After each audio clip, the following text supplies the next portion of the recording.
Hi friends, ఎంతో టేస్టీగా ఉండి ఎంతో ఆరోగ్యానికి ప్రయోజనాలు ఇచ్చే తోటకూర పప్పును ఏ విధంగా చేసుకోవాలో నేను ఇప్పుడు మన వీడియోలో చూపించబోతున్నాను. దీనికోసం అయితే గ్యాస్ స్టవ్ ఆన్ చేసుకొని కడాయి ఉంచుకొని ఒక 2 స్పూన్స్ ఆయిల్, అలాగే కొంచెం ఆవాలు, జీలకర్ర, కచ్చపచ్చగా దంచుకున్న వెల్లుల్లి, అలాగే చిన్న కట్ చేసుకున్న ఆనియన్స్, కొంచెం కరివేపాకు కూడా వేసుకొని మంచిగా ఫ్రై చేసుకోవాలి. ఇప్పుడు దీంట్లోనే చిటికెడు పసుపు కూడా వేసుకొని ఆనియన్స్ అనేవి మంచిగా ఫ్రై చేసుకోవాలి. ఇప్పుడు దీంట్లోనే హాఫ్ అన్ అవర్ పాటు నానబెట్టి తీసుకున్న పెసరపప్పును కూడా వేసుకొని మంచిగా ఫ్రై చేసుకోవాలి. పెసరపప్పును ఇలా పోపులో వేసుకోవడం వలన పప్పు అనేది మంచిగా టేస్ట్ అనేది వస్తుంది. ఒకసారి ఈ మెథడ్లో మీరు కూడా ట్రై చేసి చూడండి. ఇప్పుడు దీంట్లోనే మన రుచికి సరిపడా కారం, అలాగే ఉప్పు కూడా వేసుకొని మొత్తం కలిసేటట్టు కలుపుకోవాలి. ఇప్పుడు ఇదంతా కలిపేసుకున్న తర్వాత దీంట్లోనే కడిగి శుభ్రంగా ఉంచుకున్న తోటకూర ఆకులను కూడా ఇప్పుడు ఇదే పప్పులో యాడ్ చేసుకోవాలి. తోటకూర ఆకు అనేది చాలా తొందరగా మగ్గిపోతుంది కాబట్టి ఫస్ట్ పప్పు వేసుకున్న తర్వాతనే ఆకులు అనేవి వేసుకోవాలి.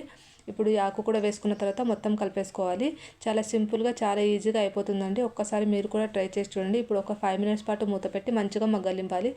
వాటర్ పోయాల్సిన అవసరమే లేదు, ఆవిరికే ఉడికిపోతుంది. ఇప్పుడు మొత్తం ఒకసారి కలిపేసుకుంటే ఎంతో టేస్ట్గా ఉండే పప్పు అనేది రెడీ అయిపోతుంది. వీడియో నచ్చితే ఒక లైక్ ఇవ్వండి. Thanks for watching.